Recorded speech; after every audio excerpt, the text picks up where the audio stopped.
Ama Mirna. Ayan. Si Ama Mirna po ay ating isinalin po.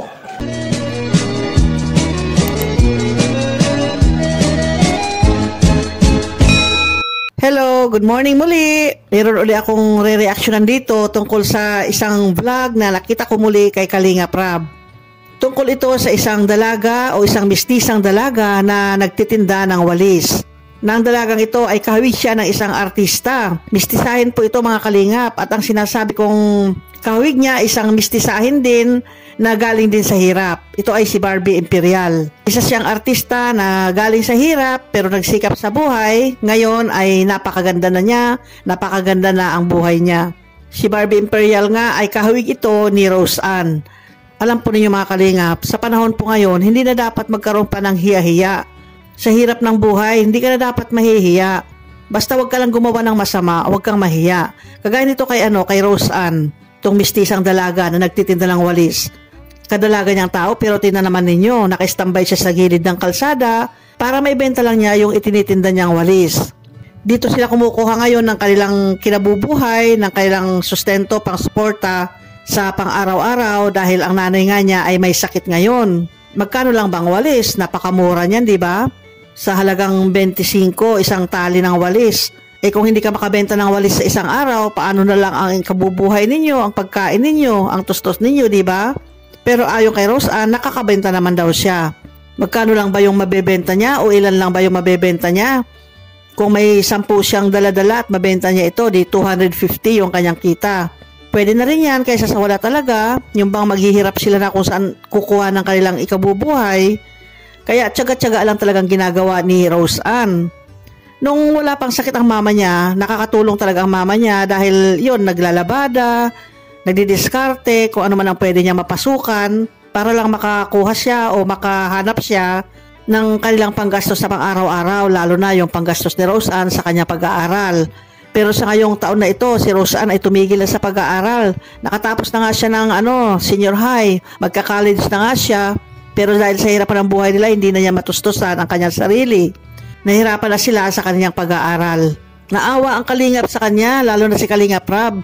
Alam naman po natin na si Kalinga Prab ay talagang tumutulong po yan, lalo na sa mga mga nag-aaral. Nagbibigay siya ng pa-scholar sa mga deserving na tutulungan talaga. Yung may puso na mag-aral, pero walang panggastos, walang pang-aral, yan ay tinutulungan ni Kalinga Prab. Sa ngayon nga ay siyempre nag-start na yung pasukan, di ba? At kailan lang naman natagpuan si Rose Ann, nag-start na yung klase. Kaya parang wala siyang pag-asa na yata na makapasok itong taon na ito. Pero sa susunod na semester naman, pwede siyang pumasok. Alam natin na maraming tutulong sa kanya at maging si Kalinga Prab tutulong din sa kanya. Hindi niya ikinahihiya yung kanyang pagtitinda ng walis. Di ba yung mga dalaga ngayon ang arte na. Magbitbit lang ng walis, nahihiya na. Pero itong si Rose Ann ay hindi niya ikinahihiya yan dahil isang marangal na hanap buhay yan. Alam po ba ninyo na itong si Rose Ann ay napakatalino po pala? May mga awards siya na nakukuha nung siya nag-aaral pa. Kaya yung kanyang pagtigil sa pag-aaral ay napakasayang po. Dahil yung iba nga po, di ba? Gustong-gustong pag-aralin ng nanay, pero ayaw mag-aral yung bata. May pampaaral naman sila, may kaya naman sila, pero yung bata ayaw mag-aral. Pa-easy-easy lang. May mga ganyang mga bata, may ganyang mga tao talaga. Pero may mga iba rin na kagaya ni Rose Ann na gustong-gustong mag-aral, pero wala namang pangtustos sa pag-aaral. Dahil po sa video ni Kalinga Prab o dahil sa kanyang pagbablog kay Rose Ann, ay marami po ang naawa dito kay Rose Ann sa kanyang kalagayan at maraming nahinayangan doon sa kanyang pagtigil sa kanyang pag-aaral. Sa dami ng viewers ni Rose Ann, maraming nanood sa kanyang video. Biruin mo, mabot na ito ng 1,000,000. Sa dami ng viewers na yan na nanood, mayroong isa na tumugon po na tumulong kay Rose Ann para sa kanyang pag-aaral. Wow, ang galing naman. Panoorin po natin. Ayan, una sa lahat po, salamat po kay Ninang Marilyn Pablo kasi may good news tayo kay Rose Ann kasi nag-offer siya ng scholarship para kay Rose Ann. Grabe. Palakpakan na natin. Wow! Thank you po! Ayan. Ayan po. Thank you kay Ninang Marilyn Pablo. So, sabi niya, kung pwede pang enroll ngayong SEM na to, siya daw sasagot ng pag-aaral ni Rose Ann. So, sobrang natuwa siya kay Rose Ann. Thank you very much po. Sobrang napabilib siya. Yan. Thank you kay Ninang Marilyn. So, anytime, or pwede ka mag-inquire, mag-inquire ka sa State College kung pwede ka pang mag-enroll. Kung hindi naman ngayong SEM, pwede naman sa mag-summer ka or next SEM. Diba? Grabe, no?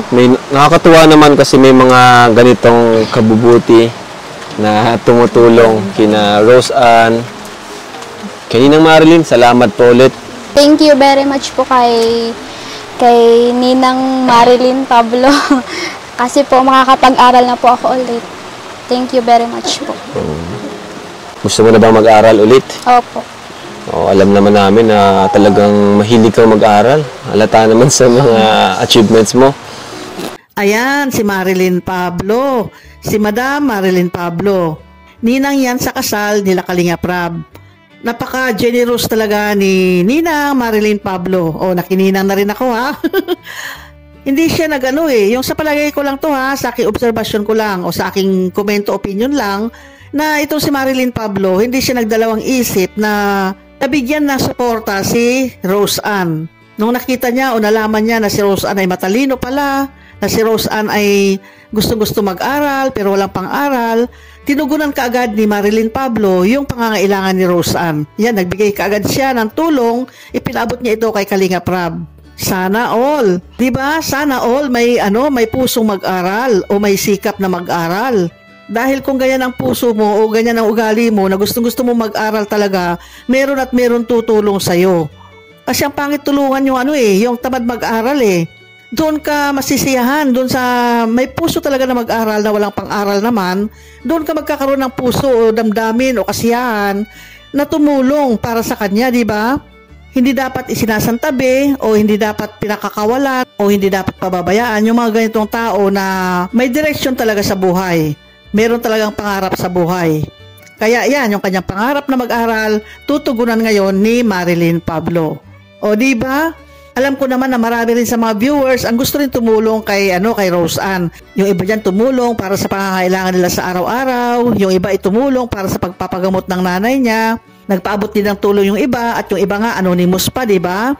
Maraming tumulong kila Rose Ann, kaya tuwang-tuwa sila Rose Ann ang kanyang nanay sa tulong na natatanggap nila sa ngayon. Talagang bumuhos ang tulong sa kanila.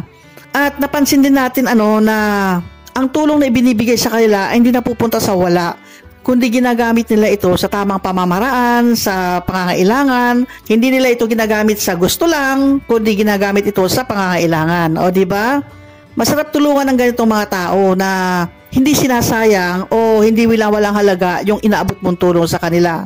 Lalo na yung unang tulong na ibinigay, ipinabot sa kanila, ginamit na nila yon doon sa pantapal o pawid para matapalan yung mga butas-butas na bubungan nila.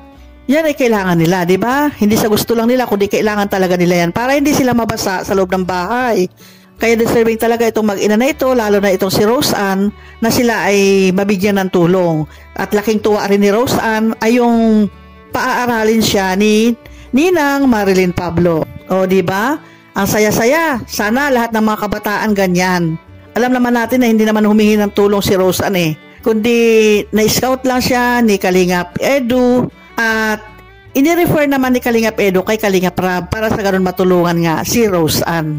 Sa ngayon, sigurado si Rose Ann ay nag-i-inquire na sa mga school o sa school gusto niya mag-aral kung pwede pa siya makahabol. Sana pwede pa kasi nag-i-start pa lang ng klase. Makakahabol pa yan.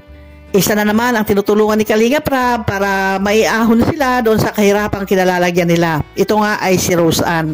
Isang dalaga na nagtitinda ng walis pero nagsisikap. Isang dalagang maganda na kamukha ni Barbie Imperial. Maayusan lang yan si Rose Ann, ma-makeover lang yan. Nako, ang ganda-gandang bata yan.